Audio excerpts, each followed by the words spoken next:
할렐루야, 우리 주님을 찬송합니다. 오늘 또 하나님 사랑하는 사람들과 함께 유튜브 채널을 통해서 성경 공부하는 시간 갖겠습니다.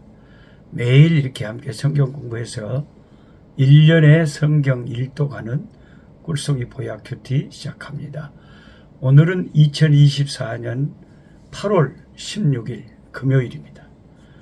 아따 진짜 징하게 더운 여름도 지나가기는 지나가네요. 지가 그래봤자 이제 며칠 지나면 아침 저녁으로 이제 금방 서늘해질 겁니다. 제가 선교하고 있는 남부아프리카 레소토 국경에는 이제 8월 중순이 되면 따뜻한 기운이 느껴져요. 뭔가 봄이 오는 그런 봄 기운이 느껴져요.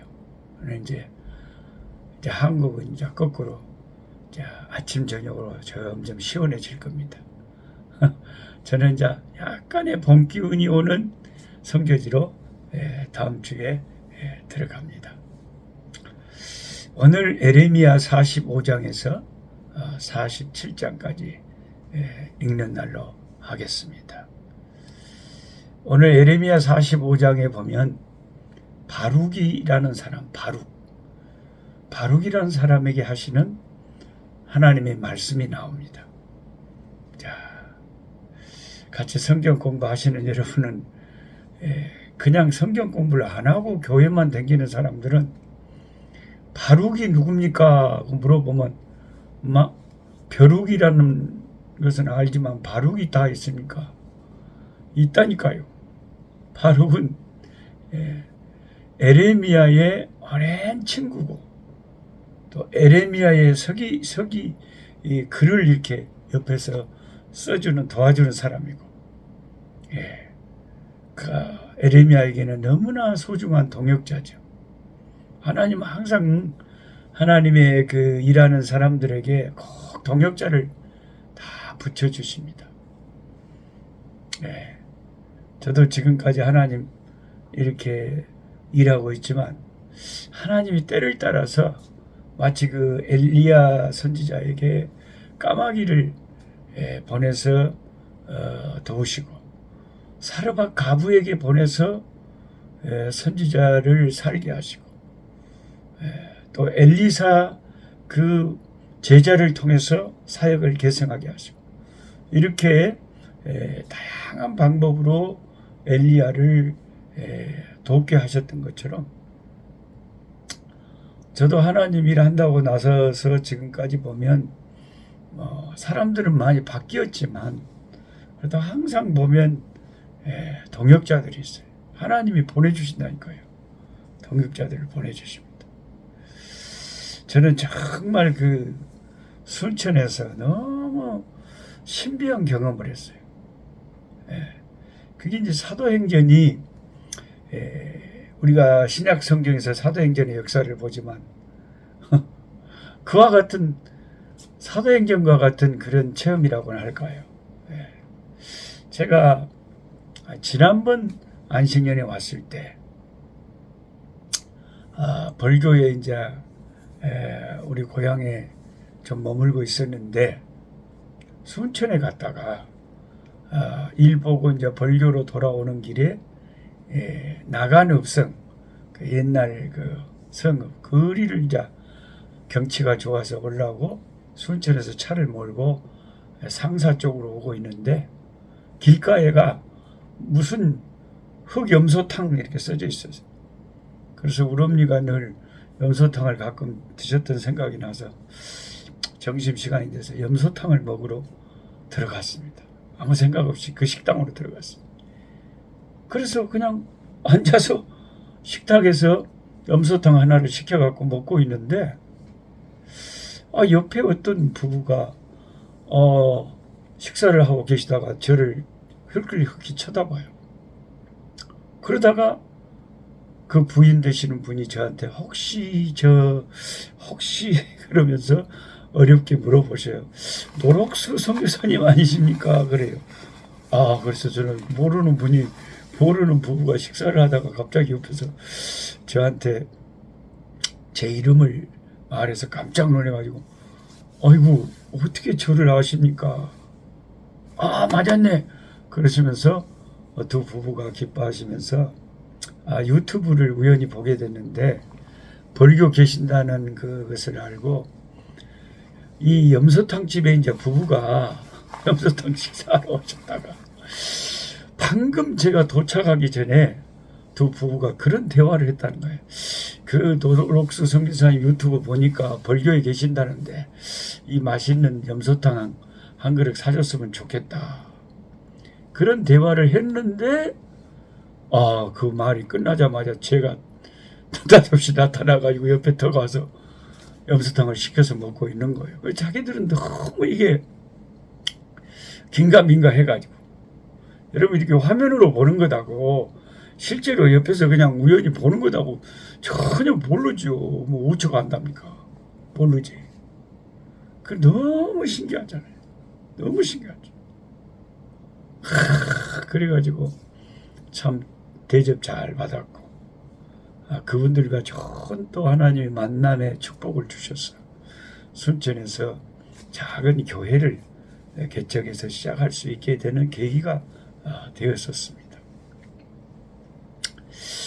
참 그런 거 보면 여러분 이 성경에만 우리가 가지고 있는 이 성경에만 말씀이 갇혀 있는 게 아니에요. 지금도 사도행전의 역사는 계속되고 있는 거죠. 너무나 신기해가지고 아니 약속한 것도 아니고 시간 약속을 한 것도 아니고 어째 그렇게 타이밍을 맞춰서 딱 그것도 딴 데 내가 앉았으면 모를 건데 딱 옆에 앉아가지고 너무 신기해요. 하나님의 역사는 너무너무 신기해요. 그래서 오늘 본문에도 보면 하나님이 그 에레미야의 동역자 바룩에게 바룩이 너무너무 슬퍼하니까 바룩이 슬퍼하는 장면이 오늘 말씀에 나오는데 3절에 보면 에레미야 45장 3절에 네가 일찍이 말하기를 화로다 여호와께서 나의 고통에 슬픔을 더하셨음 나는 나의 탄식으로 피곤하여 평안을 찾지 못하도다. 이렇게 성경이 적혀 있잖아요. 이 에레미야를 돕는 동역자 바룩이 그 두루마리 책에 이렇게 에레미야가 감옥에 갇혔을 때도 시대 뜰에 갇혔을 때도 바룩이 다 적어가지고 왕에게 갖다주고 그랬잖아요.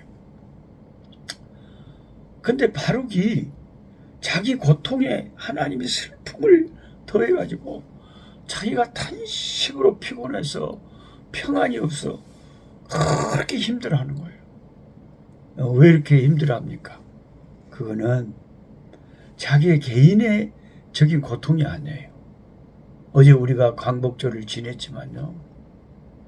민족이 자기 나라가 망하게 되었다는 그 자기는 자기가 돕고 있는 동역자 에레미야 선지자를 참 선지자로 따르고 있거든요. 근데 그 선지자의 그 말을 글로 적다 보니까 너무나 생생하잖아요. 하나님 말씀이. 이 나라가 바벨론은 망한다고.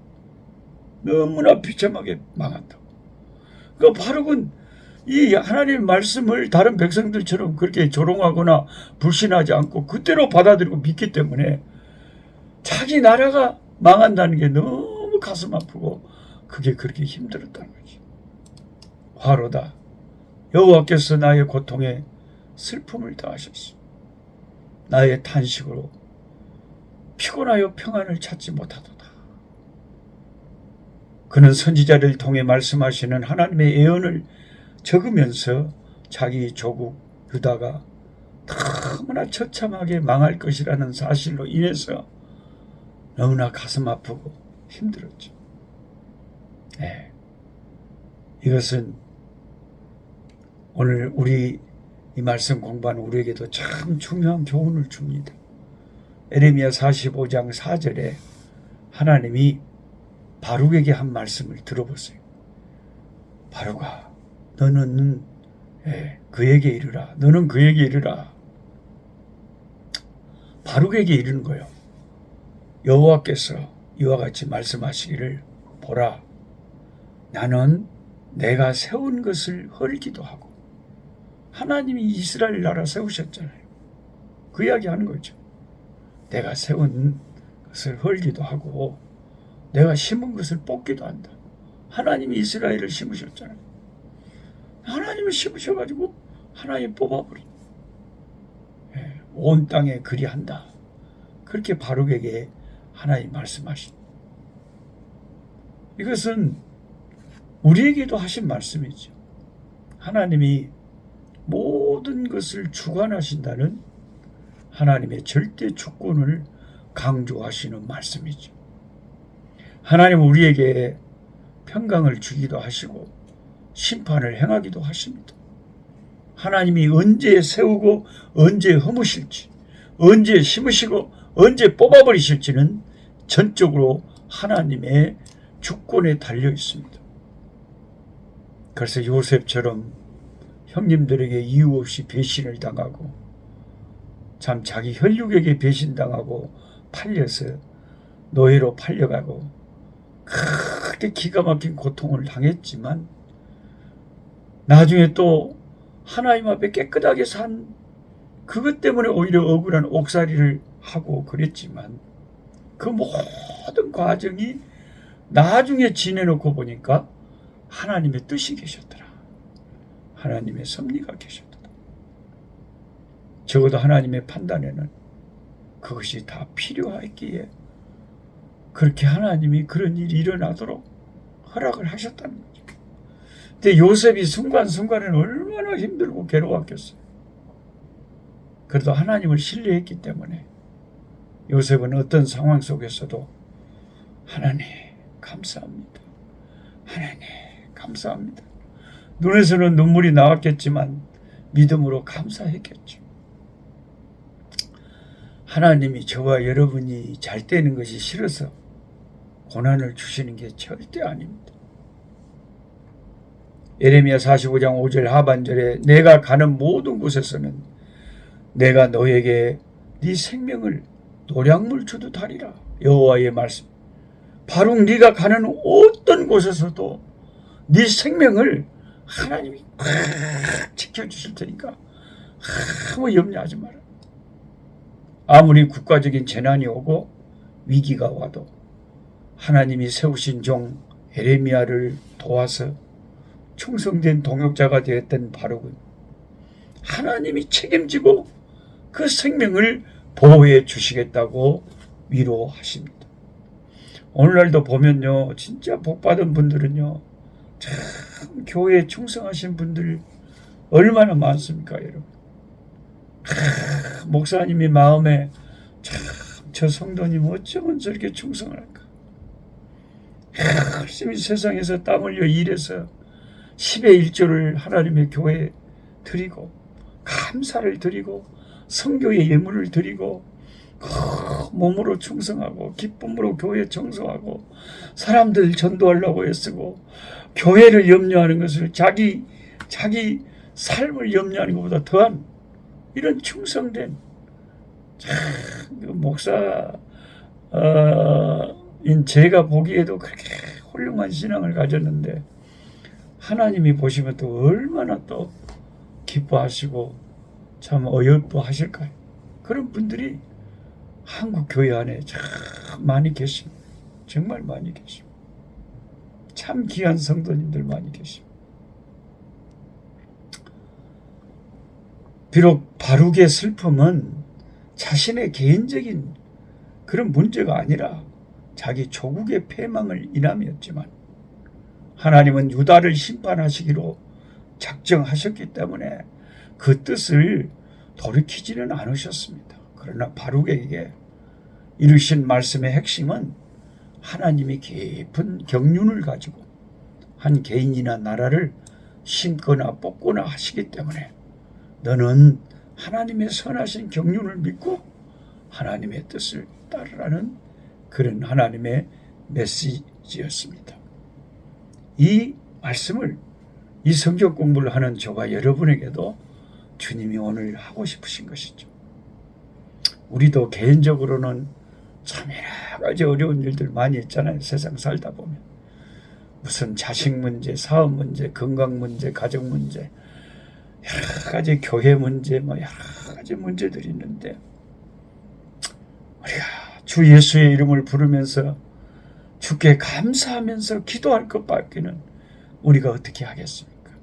하나님께서 때를 따라 섭리 가운데 역사하실 줄 믿습니다. 하나님 아버지, 오늘도 달고 오묘한 주의 말씀, 에레미야의 참 좋은 동역자 바룩에게 해주시는 그 말씀, 나는 뽑기도 하고 심기도 하고 나는 세우기도 하고 헐기도 하니 너는 내 섭리에 내 주권에 맡기고 내가 너를 지켜줄 것이니 염려하지 말라고 하셨습니다. 하나님, 우리나라를, 세계 모든 정세를, 이 흔들리는 아버지 이 인생의 모든 문제를 주님이 아버지 하나며 주의 손 아래 있사오니 주님의 손 안에 모든 것을 장악하고 그 주님의 주권 가운데 역사하고 계시오니 주의 주권에 맡깁니다.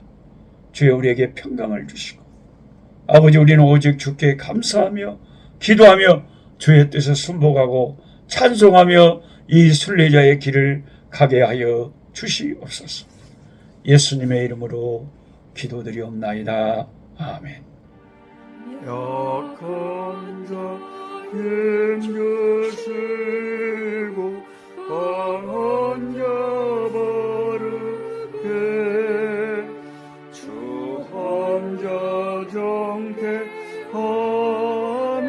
주님의 뜻이라.